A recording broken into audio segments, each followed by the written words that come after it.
너희 하나님 여호와가 찬양하겠습니다.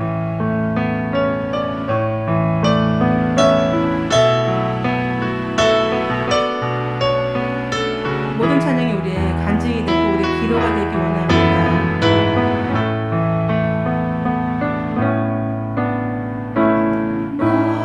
너의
찬양하기 원합니다.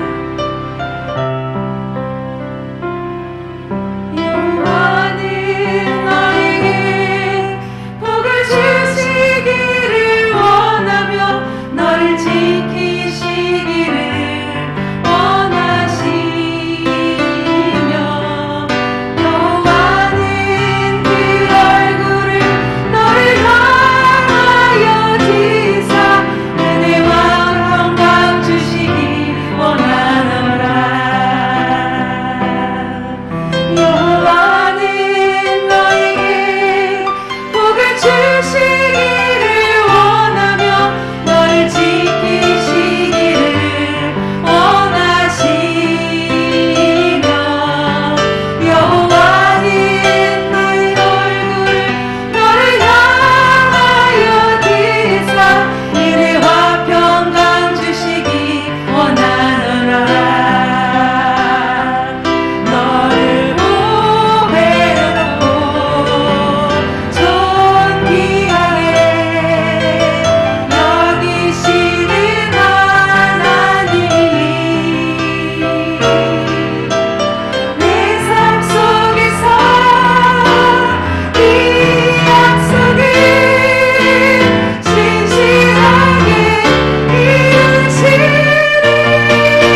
평생에 가장 복된 일은 내가 예수님을 만난 것이라. 나의 평생에 가장 잘한 일은 내가 예수님을 주로 섬긴 것이라. 다시 한번 고백할까요? 나의 평생에 나의 평생에 가장 복된 일은 내가 예수님을 만난 것이라. 나의 평생에 가장 잘한 일은 내가 예수님을 주로 섬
이때까지 한 번도 고맙다는 얘기를 해본 적이 없네요. 우리는 누구를 통해서 하나님을 만나고 예수님을 만났는지 모르겠어요. 우리를 생명의 길로 오게 한 그 전도자의 손길에 이 시간 감사했으면 좋겠습니다. 어느 누구한테 부름을 받아서 온 거는 모르겠지만 하나님이 나를 자녀로 삼아주셨을 때 그 사람의 손길을 통해서, 그 사람의 입을 통해서, 그 사람의 그 삶을 통해서 우리가 하나님 앞에 이렇게 서 있는 것은 아닌가 하는 고백을 해봅니다. 그분한테 나를 전도한, 나를 이곳에 있게 한 그 모든 사람들에게 감사하고 하나님 앞에 감사하며 우리의 찬양이 정말 이것이 하나님 주님 앞에 나의 간증입니다. 나 사는 동안 끊임없이 주님을 영원토록 사랑하며 살겠습니다. 우리 시간 잠깐 자신의 마음을 드리면서 기도하시겠습니다. 주님 감사합니다. 나를 이곳에 인도한 그 손길을 하나님 축복하시고 함께하여 주시옵소서. 아버지 이제껏 한 번도 감사하지 못했지만 아니 이 자리를 빌어 주님 앞에 감사와 아버지 그 영혼의 아버지여 그 잘됨을 위해서 기도합니다. 아버지 이곳에 있는 나를 통하여서 나를 기뻐하시고 기뻐하시는 하나님을 찬양하기를 아버지 원합니다. 아버지 나의 평생을 아버지 살아가는 이 시간에 아버지 단 한 번도 주님을 믿었던 것을 후회할 일은 없습니다. 아버지 그것이 나의 고백이며 나의 간증이 되는 아버지 알겠습니다. 아버지 이제껏 걸어갈 시간 많고 아버지 앞으로 걸어갈 그 시간들 동안 아버지 오직 예수님만을 섬기며 나의 구주 되신 하나님만을 섬기며 아버지 하나님 하시고 성령님과 교회가 살기를 아버지 원합니다. 아버지 우리 주님만을 섬기며 살 수 있는 아버지 믿음이 되게 하시고 아버지 가정이 나아가지 않면서 아버지 믿지 않는 우리 가정이 아버지 수많은 영혼들을 위해서도 기도할 수 있는 아버지 우리가 되게 해주시옵소서.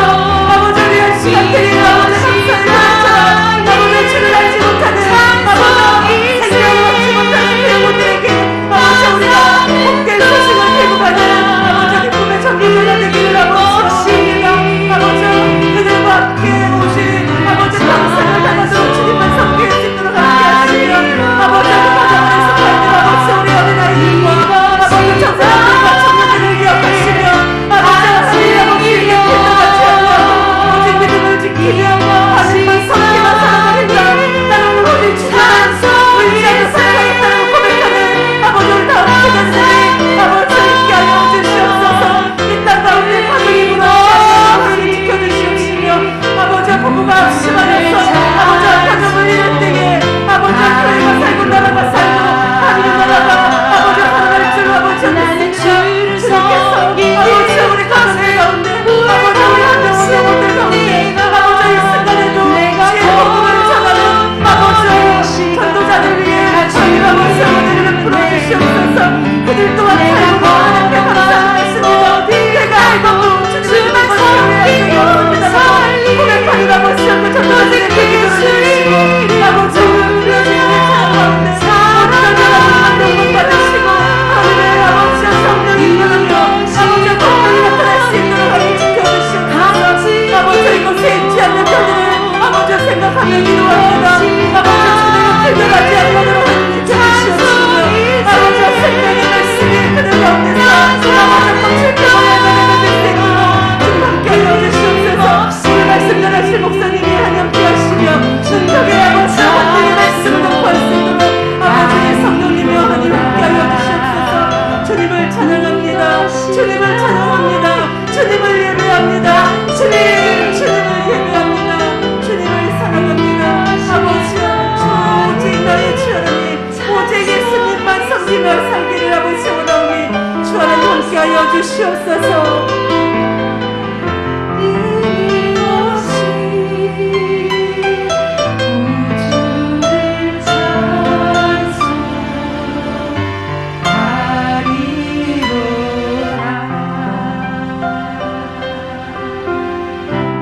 예수님의 이름으로 기도드립니다. 아멘.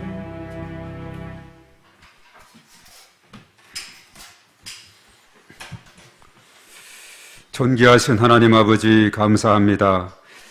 오늘 이 밤에도 하나님께서 저희들의 발걸음을 주님 전으로 인도해 주시고 먼저 우리의 마음을 다하고 뜻을 다하고 힘을 다해서 하나님을 찬양하며 하나님의 이름을 높여드리게 하시니 감사를 드립니다. 하나님께서 홀로 영광 받으시며 또 이 시간 저희들 각자에게 한량없는 은혜를 부어주시고 또 구하는 바 기도가 하늘에 상달되며 응답받는 귀한 시간으로 역사하여 주시옵소서. 우리 하나님께서 함께 하실 때에 능치 못하심이 없는 줄로 믿사오니 오늘 이 밤에 저희들 가운데 임재하시고 우리 하나님께서 크신 권능으로 역사하여 주시옵소서. 또한 저희들이 중보하며 하나님 앞에 기도할 때에 기도를 들으시고 응답하여 주시옵소서. 먼저 이 약한 자들을 위해서 하나님 앞에 기도합니다. 하나님 아버지 불쌍히 여겨주시고 주의 권능의 손으로 붙들어 주셔서 머리끝에서 발끝까지 치료하는 강선을 바람으로 예안간에서 나온 송아지같이 기뻐 뛰게 하시고 하나님의 크신 은총 아래 더욱더 견고히 서는 저희 모두가 될 수 있도록 인도해 주시옵시며 또한 하나님께서 연약한 중에 있는 모든 심령들을 불쌍히 여겨주시고 치료하는 광선을 발해 주심으로 깨끗이 치료되고 회복되게 도와 주시옵소서.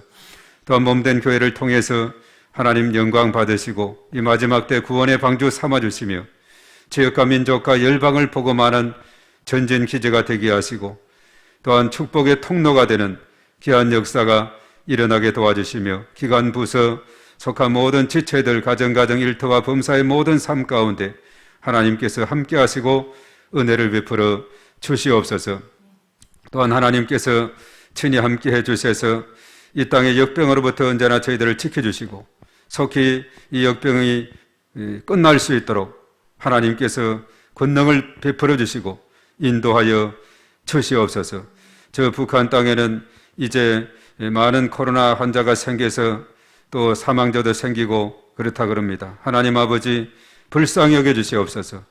이 땅에 하나님께서 긍휼을 베풀어 주시고 저의 놀라운 은총으로 은혜를 부어 주시옵소서. 오늘 이 밤에 하나님께서 일일이 함께 하셔서 저희들 각자 기도하는 제목 또한 중보하는 기도의 제목 일일이 다 기억하시고 우리 하나님의 한량없는 은혜 가운데 견고히 설 수 있도록 인도하여 주시옵시며 또 이 시간 말씀을 통해서 귀한 은혜를 받게 하시고 말씀 붙잡고 하나님 앞에 기도함으로 말씀대로 이루어지는 크신 은혜가 임하게 도와주시옵소서. 오늘 시정을 주님께 온전히 의탁하며 우리 구주 예수님의 이름으로 기도하옵나이다. 아멘. 하나님께서 우리의 찬양을 먼저 받으시고 큰 영광을 받으신 줄 믿습니다. 자, 요즘 우리가 이제 마태복음을 계속 묵상을 해 나가는데 오늘은 마태복음 5장 1절에서 12절이 되겠습니다. 순서에 따라서 자, 마태복음 5장 1절에서 12절. 자, 우리 찾으신 대로 1절부터 다 같이 읽습니다. 시작. 예수께서 무리를 보시고 산에 올라가 앉으시니 제자들이 나온지라 입을 열어 가르쳐 이르시되 심령이 가난한 자는 복이 있나니 천국이 그들의 것이며 애통하는 자는 복이 있나니 그들이 위로를 받을 것이며 온유한 자는 복이 있나니 그들이 땅을 기업으로 받을 것이며 의에 줄이고 목마른 자는 복이 있나니 그들이 배부를 것이며 긍휼히 여기는 자는 복이 있나니 그들이 긍휼히 여김을 받을 것이며 마음이 청결한 자는 복이 있나니 그들이 하나님을 볼 것이며 화평하게 하는 자는 복이 있나니 그들이 하나님의 아들이라 일컬음을 받을 것이며 의를 위하여 박해를 받은 자는 복이 있나니 천국이 그들의 것임이라. 나로 말미암아 너희를 욕하고 박해하고 거짓으로 너희를 거슬러 모든 악한 말을 할 때에는 너희에게 복이 있나니 기뻐하고 즐거워하라. 하늘에서 너희의 상이 큼이라. 너희 전에 있던 선지자들도 이같이 박해하였느니라. 아멘. 자, 오늘 너무나 잘 아는 이 팔복에 대한 말씀이 나오죠. 우리가 지난 금요일은 주의 길을 예비한 그 세례 요한에 대해서 우리가 살펴봤죠. 예수님이 세례 요한으로부터 세례를 받게 되고 이제 이번 주간에 우리가 쭉 보면은 세례 요한이 그랬죠. 제가 주님으로부터 세례를 받아야지 어떻게 감히 제가 세례를 줄 수가 있겠습니까? 이와 같이 해서 하는 것이 허락하는 것이 하나님의 뜻을 이루는 것이다. 이렇게 했을 때 이 허락에서 세례 요한이 예수님께 요단강 벳세다 그 지역에서 세례를 주게 되죠. 그래서 이번 주간이 이제 예수님이 세례 받으신 그부터 쭉 이렇게 오게 됐는데, 그 세례 받으면서 하늘이 활짝 열리고 그리고 성령이 비둘기같이 강력하게 임하고 하늘의 소리가 이는 내 사랑하는 아들이요 내 기뻐하는 자라. 참 놀라운 체험이에요. 이 세례를 받으면서 이런 은혜를 체험한다는 것은 참 놀라운 일입니다. 때로는 이 세례식을 베풀면서 쭉 보면 어떤 경우는 그 세례자에게 간증을 하도록 하고 또 이렇게 세례식을 가진 그런 경우도 있었는데, 정말 이 회심을 급속도로 체험했던 그런 분들에게 있어서는 너무나도 감격적인 그런 순간이 되더라고요. 그래 감격적으로 간증도 하고 또 세례 받으면서 그 순간이 바로 예수님이 세례 받는 그 모습도 생각하게 돼요. 하늘이 확 열리고 성령이 비둘기같이 강력하게 임하면서 그 하늘의 음성이 들리죠. 이는 내 사랑하는 아들이요 내 기뻐하는 자라. 자, 이런 음성이 분명히 들려지게 될 때 참으로 그 사명은 오래오래 갈 수밖에 없는 거죠. 우리가 이제 사도행전에 보면 바울의 회심 체험이 나오지 않습니까? 9장, 22장, 26장 세 차례나 기록이 됐는데, 다음의 색도상으로 가면서 그가 강력한 빛에 의해서 정오쯤 되어서 꼬꾸라지고 하늘에서 소리가 들리죠. 사울아 사울아. 그때는 이름이 사울이었는데 나는 내가 핍박하는 예수라 하는 그 음성을 들었을 때 그가 얼마나 놀라운 변화를 체험했는지 모릅니다. 이런 그 어떤 체험적인 신앙, 이게 참 중요해요. 물론 우리가 사역의 과정으로 나아가는 길에 있어서 세례를 받는 거 꼭 필수 과정이죠.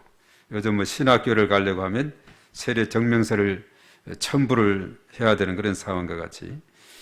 그래서 예수님의 세례의 과정을 마치고 또 그 다음에 이어서 이제 이 시험 광야에 가서 40일간 금식 기도하고 그리고 이제 시험을 받으셨죠. 그때마다 세 차례 시험을 받았지만은 신명기에 나오는 말씀을 통해서 사람이 떡으로만 살 것이 아니라 하나님 입으로 나오는 말씀으로 살아야 된다 하는 이 말씀. 또 주 하나님을 시험하지 말라.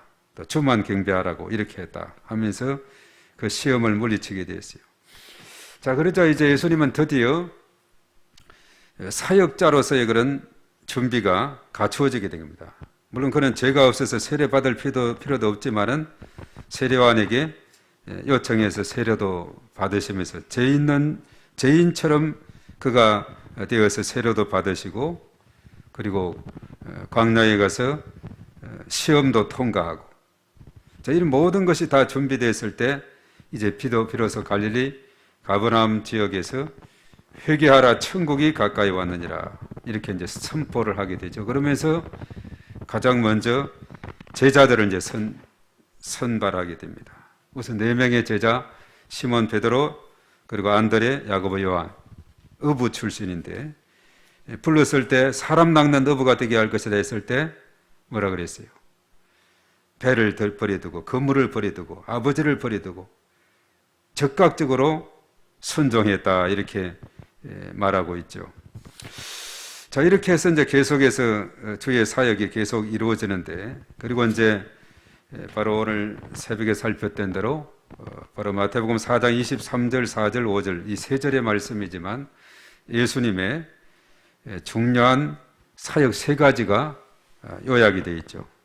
바로 회당에서 가르치시며 천국 복음을 전파하시며 백성중의 모든 병과 모든 약한 것을 고치시는 일을 이렇게 감당한. 그래서 이 소문이 막 알려지게 되니까 많은 사람들 병자들이 예수님께 와서 고침을 받게 됐다.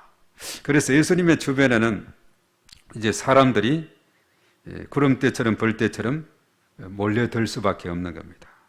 그래서 예수님의 사역이 단순히 영혼 구원에서 천국 가는 그것이만 있는 것이 아니라 바로 천국 복음을 전파하시고 그 앞에 가르치시고 전파하시고 모든 병을 고치셨다 했는데 이것은 다 서로가 유기적인 연관이 있는 거예요.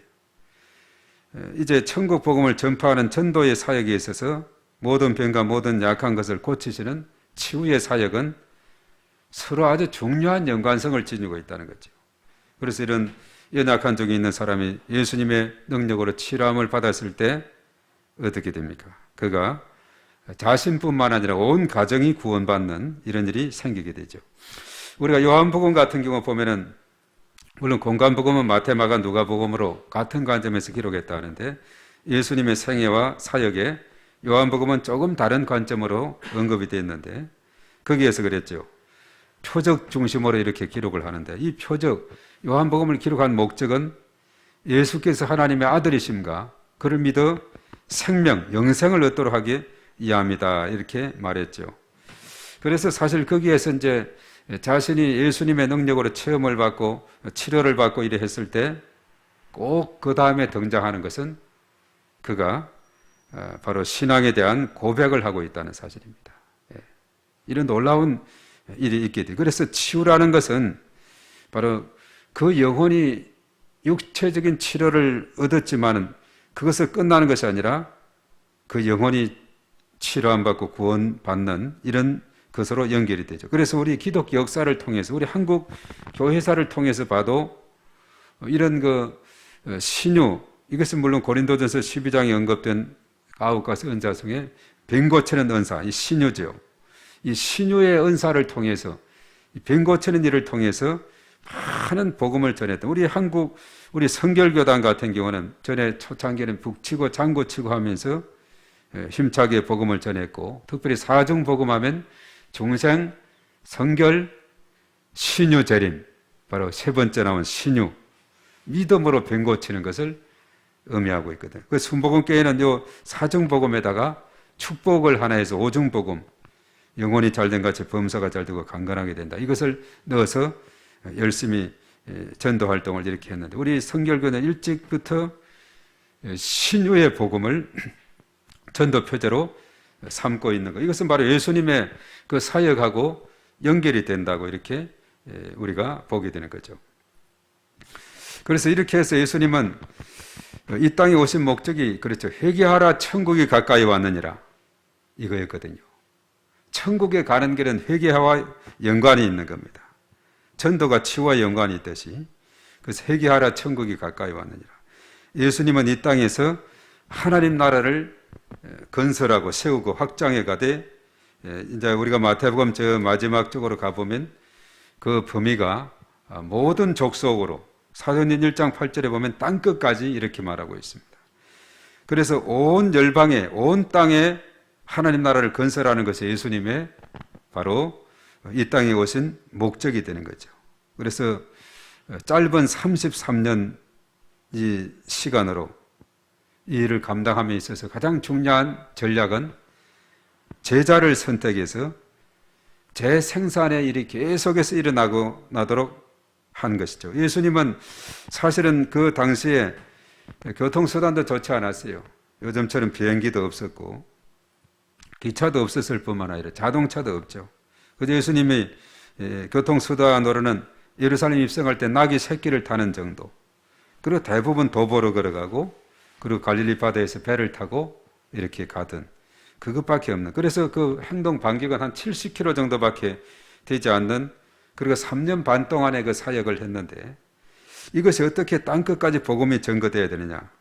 바로 이것은 제자를 세워서 계속해서 이 일을 감당할 수 있도록, 그리고 다음 세대 계속해서 이것을 전수해서 나갈 수 있도록, 이것이 예수님의 계획이거든요. 자, 그래서 이제 예수님께서는 제자를 선발해서 같이 데리고 다니면서 전도의 현장 체험을 하게 하고 또 병 고치는 것도 같이 또 이렇게 보게 하고, 그래서 나중에 이제 파송할 때 병 고치는 능력을 베풀고 복음을 전하도록 파송해서 활동하도록 하고 나중에 또 보고도 받고 이렇게 했죠. 그래서 이제 5장, 6장, 7장은 예수님의 산상수훈이다 이렇게 말하고 있어요. 그래서 오늘 이 시간부터는 이제 산상수훈에 대한 것을 이제 며칠 동안에 살펴보게 되는데, 아주 천국 백성으로서 어떻게 우리가 이 땅에 살아가야 되는가, 아주 기본적으로 잘 우리에게 가르쳐주고 있고, 그래서 특별히 제자들에게 이 사실을 깨우쳐줘야 되겠다는 그런 마음을 가지고서 이제 집중적으로 이 산상수훈을 5장, 6장, 7장에서 집중적으로 가르치고 있다는 겁니다. 이것은 그 당시 제자들뿐만 아니라 오늘을 살아가는 우리 그리스도인들, 우리 모두에게 너무나도 중요한 메시지가 되고 있다는 사실이죠. 자, 우선 1절의 말씀에 보면은 예수님께서 갈릴리 호수 언덕에 올랐을 때 누가 그에게 나와왔느냐, 1절에 잘 기록합니다. 다 같이 시작. 예수께서 무리를 보시고 산에 올라가 앉으시니 제자들이 나온지라. 우리가 내용 관찰의 질문에 그리 되어 있어요. 누가 나와왔느냐. 바로 여기 이 내용 관찰은 또 1절이라고 이렇게 친절하게 했죠. 그러니까 제자들, 아주 간단하게 답이 딱 떨어지게 되어 있어요. 제자들이 나와왔다, 이렇게 말하죠.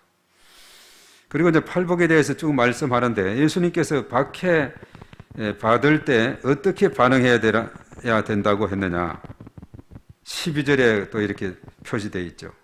12절을 읽어봅니다. 시작. 기뻐하고 즐거워하라. 하늘에서 너희의 상이 큼이라. 너희 전에 있던 선지자들도 이같이 박해하였느니라. 예. 자, 박해를 받을 때 반응은 어떻게 해야 되는가? 기뻐하고 즐거워하라, 이렇게 말했어요. 야, 어떻게 박해를 하는데 기뻐하고 즐거워하느냐? 그래서 사실 우리가 산상수훈에 가장 첫 번 나오는 팔복에 대한 이 가르침에서 보면은 우리가 분명히 여기서 깨닫게 되는 것은 뭐냐면, 하나님의 법과 세상의 법은 차이가 있다 하는 사실입니다. 이 차이를 우리가 잘 알아야 돼요. 세상의 법대로, 세상의 원리대로만 살아가게 된다면 제자의 삶은 이것은 제대로 될 수가 없는 거죠. 오늘 제자들이 나왔을 때 이들에게 알려줘야 될 것이 있는데, 그것이 바로 오늘 이 팔복에 대한 말씀인데, 정말 이것은 세상적인 가치관하고는 어떻게 보면 전혀 다르게 돼요. 그래서 사실은 이런 일들을 행하는 데 있어서 정말 많은 세상과 충돌이 있고 갈등이 있고, 또 그래서 박해를 받을 수밖에 없고, 옛날 선지자들도 그렇게, 구약시대도 그렇게 했을 뿐만 아니라 사실 예수님의 사역에도 보면은 예수님이 하나님과 같은 분이고 삼위일체 하나님으로 우리가 이해를 하지 않습니까? 그렇지만은 예수님의 사역에는 계속해서 그를 시험하고 또 공격하고 또 비난하고 방역, 여러 가지 많은 이런 일들이 있은 것을 보게 됩니다. 왜냐하면 이 세상에 생각했던 그들의 생각하고 예수님의 생각의 차이기 때문에 그래요. 그래서 우리가 이것을 잘 알아야 됩니다. 우리가 물론 세상에 살아가고 있어서 세상의 실정법을 잘 지켜야만이 되고, 그리고 우리는 천국 백성으로서 또 하늘의 시민권을 가진 자로서 우리가 어떻게 살아야 되는가, 이것을 우리가 잘 알아야 되는데, 특별히 산상수훈의 이 가르침, 우리가 한 달락 한 달락 우리가 묵상집을 중심으로 잘 깨우쳐 나가야 되는 것입니다. 그래서 조금 전에 언급했습니다만 예수님의 제자와 구약의 선지자가 박해를 받은 이유가 뭐냐? 하나님의 법과 세상의 법이 차이가 나기 때문에 그렇다는 것이죠. 그렇지만 이 박해 중에도 뭐라고 했습니까? 기뻐하고 즐거워하라, 이렇게 하고 있죠. 왜냐하면 그것을 잘 견디는 자에게 어떤 보상이 따르게 되느냐, 오늘 여기에 분명히 말씀하고 있죠. 12절을 한번 더 읽어봅니다. 시작. 기뻐하고 즐거워하라. 하늘에서 너희의 상이 큼이라. 너희 전에 있던 선지자들도 이같이 박해하였느니라. 너희 전에 있던 선지자들이, 구약시대에 많은 선지자들이 이런 박해를 받았다. 그렇지만 기뻐하고 즐거워해라. 그 이유는 하늘에서 너희의 상이 큽니다, 이렇게 말하고 있죠. 그래서 사실 우리가 이 땅에 살아가면서 남에게 복음도 전하지 않고 전혀 말도 걸지 않고 그냥 모른 척하고 뭐 지나가고 이렇게 그냥 이렇게 살아가게 되면은 전혀 우리가 박해를 받는다든가 또 핍박을 받는다든가 또 여러 가지 안 좋은 소리를 듣는다든가 그럴 리가 없어요. 그럼 우리가 전도지를 들고 복음을 전하게 될 때에 사람들의 반응은 다양하게 돼요. 예, 제가 믿습니다. 뭐 그런 경우도 있어요. 누가 6.25 그저 옛날 그랬다 그랬죠. 이 집 예수 믿소? 안 믿소? 믿읍시다. 예, 그럽시다 해가지고 어떤 그야말로 일자 글도 잘 모르는 할머니가 어떤 교수님 집에 들어가서 전도했던 그런 이야기도 있어요.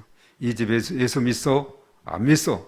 믿읍시다. 그럽시다 해가지고 믿었다니. 이건 성령께서 감동하고 역사하면 얼마든지 그런 일도 있을 수가 있는데 오늘날 우리가 살아가는 이 과정에서 참 다양한 사람들의 모습을 보게 되죠. 그래서 우리가 복음을 전하면 그것을 우리가 씨 뿌리는 비유에서 있지 않습니까? 좋은 땅은 그렇게 많지 않아요.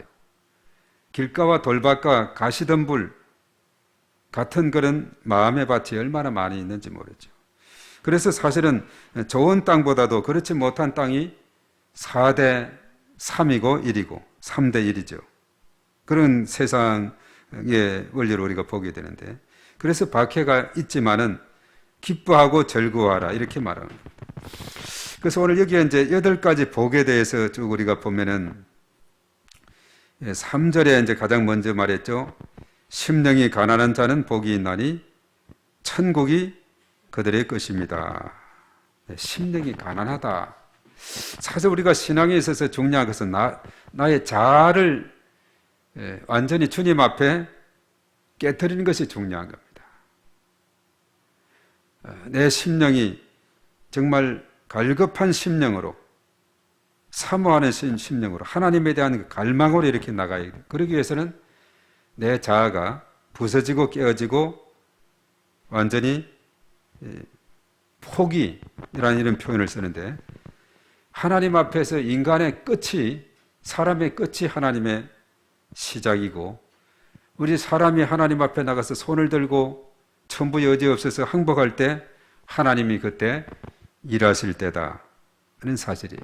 그렇지 않고 교만으로 가득 차 있고 내 심령이 나의 자아로 가득 차 있으면은 천국이 그 안에 들어갈 틈이 없는 겁니다. 그저 내 심령이 가난한 심령, 갈급한 심령, 사모하는 심령 이렇게 될 때 거기에 천국이 임하게 된다는 사실이죠. 심령이 가난한 심령이 되어야 된다. 나는 아무것도 못합니다. 나는 포기합니다. 이렇게 할 때에 하나님께서 임재하시고 천국을 베풀어 주는 거죠. 또 애통하는 자는 복이 있나니 그에게 위로를 받을 것이다. 바로 애통한 그 마음, 정말 불쌍한 사람을 봤을 때 정말 애통해야 하는 그런 모습. 그리고 온유한 자는 복이 있는데 땅을 기업으로 받을 것입니다. 온유하다는 것은 잘 길들여진 그런 짐승을 말하고 있죠. 잘 길들여진. 그래서 우리의 형상이 하나님의 형상으로 우리가 지음받았다고 창세기에 언급하고 있죠. 그러나 이제 죄가 이 땅에 들어옴으로 우리의 형상이 거친 형상이 됐는데 이것을 다시 잘 예수의 보혈로 변화를 받고 잘 다듬어진 그런 형상으로 변화를 다시 하나님의 형상이 회복되는 이런 원리를 가져와야 되는데 자, 온유하다는 것은 뭐냐 하면은 모난 돌이 아니라 잘 다듬어진 돌과 같은 짐승으로 말하면 잘 길들여진 주인이 이리 오라오면 오고 가라 하면 가고 하는 그런 상황의 삶이라는 거죠. 그래서 우리가 어떻게 보면 예수님의 제자가 지금 이제 4명 우선 선발이 되는데 다 어부 출신이었죠.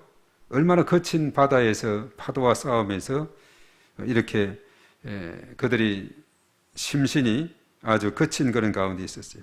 온유한 자가 되어야 된다. 그리고 의에 줄이고 목마른 자는 복이 있나니 그들이 배부를 것입니다. 의에 줄이고 목마르다 하는 것은 정말 주의 의를 사모하고 갈망해야 하는 이런 마음, 그리고 긍휼히 여기는 자는 복이 있나니 긍휼히 여김을 받는다. 긍휼히 여긴다는 것은 불쌍히 여김을 여기는 것을 말합니다. 불쌍한 사람을 보고 아 불쌍하다. 불쌍한 저 사람이 예수님 믿지 않는다. 그러면 아 마귀의 자녀구나. 지옥 갈 수밖에 없구나. 불쌍히 여기게 될 때 그 영혼에게 복음을 전하게 되죠. 그리고 마음이 청결한 자가 복이 있는데 하나님을 보게 된다. 예. 자, 우리가 하나님은 눈에 보이지 않지만은 마음으로 우리가 하나님을 느낄 수 있다는 거죠. 하나님을 우리가 마음으로 알 수가 있다는 거예요. 예. 그래서 이것이 이제 마음이 청결해야 하나님이 보인다는 거죠. 죄악으로 가득 차 있고 마음이 혼탁하고 이러면 하나님이 보이지 않는 거예요. 그러나 그 마음을 성결하게, 우리 성결교회 참 이름이 좋아요. 성결하게 청결한 마음을 가지게 될 때 비로소 하나님이 이제 보여지게 된다는 사실입니다. 그리고 화평하게 하는 자는 복이 있나니 하나님의 아들이라 일컬음을 받는다. 예수님, 하나님 아들이 예수님이 이 땅에 오셔서 십자가 지신 이것은 바로 인간과 하나님과의 관계를, 단절된 관계를 연결하는 화평의 끈을 잇는 십자가. 그래서 브릿지 전도법이 있는데 다리라는 것은 뭐냐면 단절된 이 강물에서 단절된 이쪽과 저쪽을 연결하는 것이 다리가 되고 있죠. 그래서 사실은 화평하게 하는 자는 복이 있는데 하나님 아들이라 일컬음을 받을 것이다.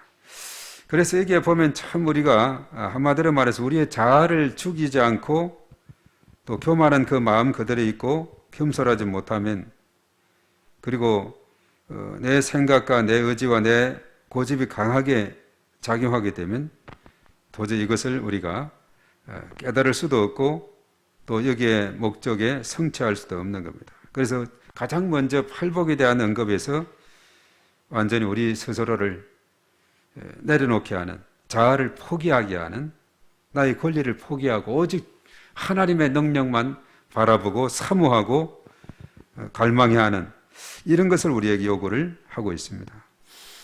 자, 그러면서 이제 을을 위해서 박해를 받는 자는 복이 있다. 을을 위해서 박해받는다. 복음을 위해서, 예수님을 위해서 믿음으로 살아가면서 우리가 받는 박해. 오늘날에도 우리나라는 지금 이제 많이 또 민주화가 되고 이렇게 했지만은 초기에는 가장 먼저 이제 캐톨릭이 먼저 들어왔죠. 얼마나 참 순교자를 많이 낳았습니까? 오늘날에도 보면 절두산 이런 보면 여러 가지 그런 유적들이 또 있고 이런 것을 보게 되는데, 곳곳에 또 캐톨릭에서는 성지라고 해가지고 지역마다 이렇게 많이 만들어 놨는데, 그리고 사실 이 기독교도 초기에는 많은 어려움이 있었어요. 언더우드 아펠젤러 이렇게 올 때는 조선 그 당시 세국 정책을 쓰던 그런 시대였기 때문에 정말 많은 박해가 있었고, 또 내부적으로는 여러 가지 어떤 종교적인 차이, 충돌에서 오는 것과 또 제사 문제라든가 여러 가지 많은 이런 박해가 있었고, 거기다가 일제 강점기를 거치면서 얼마나 신사 참배를 하느냐 마느냐 이 문제를 가지고 많은 박해 어려움이 있었고, 그리고 또 6.25 공산치하에서 정말 그 많은 그 박해들이 있었고, 또 여러 가지 독재 정권 속에 오면서도 그런 과정도 있었지만, 이렇게 쭉 지나오면서 오늘날은 그래도 우리가 자유세계를 살아가고 있기 때문에 우리의 신앙은 자유롭게, 물론 우리가 코로나 시기를 지나오면서도 한동안 많은 제약을 받았죠. 집합 몇 %만 참여해라, 때로는 전혀 참여하지 말고 비대면으로 해라, 경찰이 몇 번 출동했죠. 우리 이 금요일 날도 그리고 주일 날도 경찰이 들어오는 거예요. 그러니까 그 당시에는 이제 집합 금지 명령을 내렸던 그런 때죠. 교회에서 예배 드리지 말라 했는데 경찰들이 왔어요. 물론 그렇지만 그때도 인터넷으로 예배를 드리되 예배 요원들은 20명 이내로 그 인터넷 방송을 내기 위해서 허용이 된 그런 상태였기 때문에 그래서 경찰대도 왔다가 그냥 가고, 왜냐하면 고발이 들어왔으니까 실제로 오게 된 겁니다. 어떤 주일날도 보니까 우리 끝나고 나가는데 또 나중에 왔어요. 왜 어떻게 왔냐면 고발이 들어왔다고. 지금 우리 이 비대면 예배 우리가 방송을 위해서 연습하고 있는 중이다. 그러냐고 하면서 가버리고 이렇게 했는데, 하여튼 이런 우리 감염병 이런 법에 따라서 또 여러 가지 많은 제약도 있었지만 점점 이제 풀어져 나가고 있고, 정말 우리가 신앙을 마음껏 우리가 찬양하고 예배를 드려도 지금은 제약이 없는 그런 가운데 있죠. 그렇지만 전 세계적으로 볼 때 한 10%의 그런 인구, 대략 한 기독교인을 넓게 봐서 한 20억으로 볼 때 한 2억 명 정도는 심한 박해, 극심한 박해예요. 오늘날 미얀마 같은 경우 쿠데타가 일어나서 선교사님들이 상당히 고전을 면치 못하고, 아프가니스탄 같은 경우는 탈리반 정권이 얼마나 강압적으로 이슬람화 이렇게 하기 때문에 선교사들이 다 추방이 되거나 피신을 해야 되는 그런 상황이 있고, 오늘 우크라이나 같은 경우도 얼마나 참 전쟁이 계속 진행되면서 어려움이 있습니까? 그런 와중에서도 그들 정말 하나님 앞에 몇몇이 모여서 기도하는 이런 모습들 우리가 보게 되고, 또 우크라이나 선교 활동하던 분들이 그 이웃 폴란드라든가 이런 곳에 가서 또 여러 가지 지원을, 또 난민 지원도 하고 또 여러 가지 이런 하는 것을 보게 되는데, 도움을 주는 것을 보게 되는데, 정말 이 박해 중에 있는 이런 사람들이 너무나도 많이 있다는 사실입니다. 을을 위해서 박해를 받은 자는 복이 있나니 천국이 그들의 것입니다. 나로 말미암아 너희를 욕하고 박해하고 거짓으로 너희를 거스르는 모든 악한 말을 할 때에는 너희에게 복이 있다. 그러니 기뻐하고 즐거워하라. 이렇게 말하고 있죠. 그래서 이 산상수훈에서 이제 가르치는 그런 말씀들을 우리가 보면은 우리가 철저하게 우리 스스로가 나의 힘을 빼는 것을 말합니다. 포기와 순종. 어떤 목사님은 이 포기와 순종을 어떤 교회를 3번이나 초청해서 갔는데 포기와 순종이 제목이었대요. 그때마다 은혜가 됐다는데, 이게 참 중요한 겁니다. 우리가 바로 주님의 제자로서의 삶을 살아가기 위해서는 우리 자아를 포기하지 않고 내 권리를 내려놓지 않고는 우리는 하나님의 강력한 임재와 하나님의 일하심을 경험할 수 없다는 거죠. 그래서 사실은 우리가 이제 사도 바울 같은 경우도 고린도후서 12장에 육체의 가시 떠나기를 기도했더니 내 은혜가 네게 족하도다. 고쳐주지는 않고, 바로 그러면서 그가 계속 이를 위해서 기도함으로 붙들고 이름으로 해서 그리스도의 능력이 머물게 하려 합니다. 그래서 내가 약할 그때 곧 강합니다. 이렇게 말하고 있죠. 약할 때 강하다. 아주 역설적인 표현인데, 예수님의 가르침 또 바울의 가르침에서도 볼 때 철저하게, 예수님의 가르침에서 앞에서도 많이 언급이 되었죠. 높고 자는 자는 낮아지고, 또 어떤 믿고자 하는 자는 섬기는 자가 되어야 된다. 예수님도 이 땅에 오실 때 섬김을 받으려 한 것이 아니라 오히려 섬기려 하고 많은 사람의 대성물이 되기 위해서 왔다. 이렇게 말씀하고 있죠. 그러니 예수님을 따르는 자들은 예수님을 닮아가야 되죠. 예수님은 십자가에서 죽기까지 복종하게 된 것을 빌립보서 2장 5절 이하에 말씀하고 있는 것을 봅니다. 그래서 이 팔복의 이 가르침, 오늘날 가면 이제 갈릴리 바다 이 서쪽, 북서쪽 정도 되겠네요. 가버나움이 있고 그 옆에 해당터가 있고 베드로의 집이 있고, 그리고 그 아주 동산이 아주 잘 꾸며진 곳에 팔복교회라고 있으면서 8가지를 다 이렇게 글을 그 헬라말로 쓰여 있는 것을 보게 됩니다. 아주 이것을 기념하면서 바로 예수님께서 이렇게 팔복에 대한 가르침을 주셨고, 그 당시 많은 제자들이 나오게 되고 또 많은 사람들이 또 그 말씀들을 듣게 되고, 예수님 주변에는 언제나 많은 사람들이 몰려들게 된 것을 보게 됩니다. 왜냐하면 예수님의 소문이 많이 났기 때문에. 우리가 삭개오 이야기에서도 마찬가지고, 여리고에 갔을 때도 얼마나 많은 사람들이 모였던지 그 삭개오가 도저히 예수님을 볼 수 없을 때 뽕나무에 올라갈 수밖에 없는 그런 상황까지 온 것을 볼 때 예수님 주변에는 많은 사람이 모였는데 바로 앞에 나왔던 그 사역에서 약한 자, 병든 자를 고치는 이것이 자신들의 삶과 직접적으로 연결되기 때문에 이런 은혜를 힘입기 때문에 많은 사람들이 몰려들고 또 데려오고 뭐 이런 이 사람 데려가면 낫겠다 싶어 데려가고 이렇게 한 것을 보게 되는 것입니다. 오늘 이 팔복에 대한 말씀을 통해서 우리가 참 이 말씀들을 어떤 경우는 사실 한 절 한 절이 한 시간의 설교 제목이 되는 그런 정도로 정말 너무나 중요한 그런 내용이에요.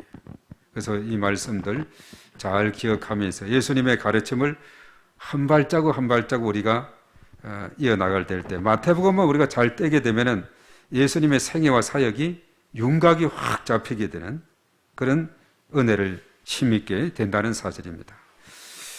그래서 오늘 이 말씀을 우리가 생각하면서 우리가 이 땅에 살아가면서 이제 하나님의 자녀가 됐다는 이 놀라운 하나님의 은혜를 입게 됐는데 자녀이면 하나님 앞에 기도함을 응답받을 수 있는 특권도 주어지게 됐으니 이 은혜 우리가 감사해서 하나님 앞에 부르짖어 기도하며 나가는 우리 모두가 되어야 될 줄로 믿습니다. 기도합니다. 존귀하신 하나님 아버지 감사합니다.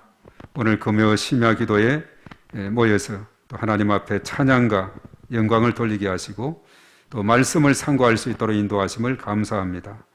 저희들 각자 오늘 예수님께서 가르쳐 주신 이 말씀을 잘 기억하게 하시고 팔복에 대한 이 가르침 정말 우리의 마음속에 잘 우리가 되새기고 적용하고 실천해서 정말 하나님 나라를 우리가 든든히 세워가며 또 축복의 통로가 되어서 흘려보내는 저희 모두가 되게 하여 주시옵소서. 이 시간도 이 말씀 붙잡고 하나님 앞에 기도할 때에 풍성한 하나님의 은혜를 체험하는 저희 모두가 되게 하여 주시옵소서. 이 시간 저희 한 심령 한 심령 성령으로 충만하게 하시고 은혜를 베풀어 주시옵소서. 감사하며 예수님의 이름으로 기도하옵나이다. 아멘.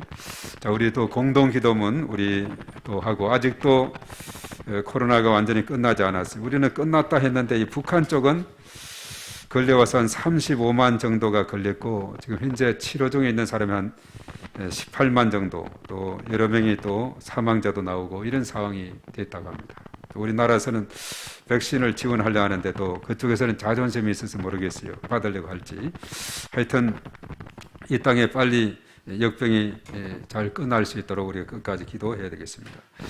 우리 먼저 교회를 위한 기도부터 우리 주여 한번 다 같이 기도합니다. 시작. 주여 우리 교회에게 은혜를 베풀어 주소서. 담임 목사님에게 성령 충만함과 강건함을 주시고 모든 사역자, 교사, 직분자가 사명을 충성스럽게 감당하게 하소서. 우리 교회가 지역, 민족, 열방을 복음하는 도구로 쓰임받게 하시며 우리 교회 모든 성도가 성숙한 그리스도인이 되게 하소서. 주여 우리 교회가 부흥되게 하소서. 1000명의 일꾼을 담을 수 있는 그릇이 되게 하시고 교회 학교와 청소년, 청년부에 갑절의 축복을 주셔서 부흥되게 하시며 남녀 전도의 기관과 목장에 복을 주셔서 성장하게 하소서.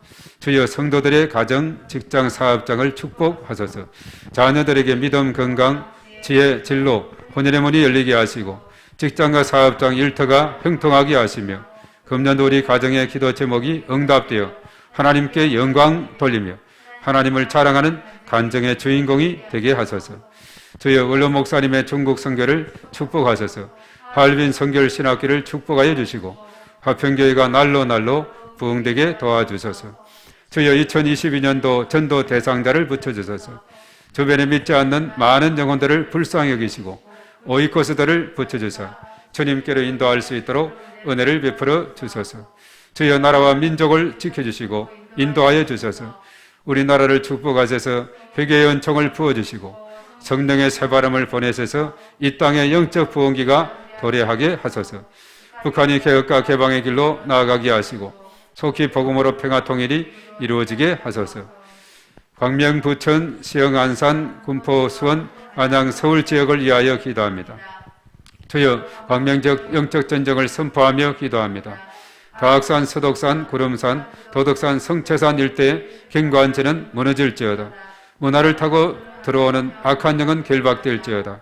성장 성숙을 방해하는 악한 영은 결박될지어다. 권위에 도전하게 하는 압살롬의 영은 결박될지어다. 주여, 교회 주변의 어두운 영들을 위해 기도합니다. 무속인 산당 등 지역을 묶고 있는 악한 영들은 결박될지어다. 교회 출석과 신앙 성장을 방해하는 악한 영들은 결박될지어다. 주여, 믿음으로 함께 선포하며 축복합니다.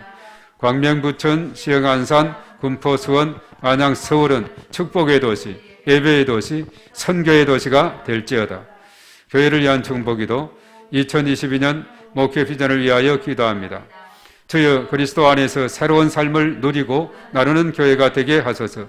예배의 회복, 말씀과 기도, 전도와 양육, 사랑의 봉사가 이루어지게 하시고 한 사람에게 5명씩을 붙여주시고 3명을 인도하는 153 운동이 성취되게 하시며 주일 성수, 기도의 생활화, 성경 통독, 영혼 구원, 제자 훈련으로 제자가 세워지게 하소서.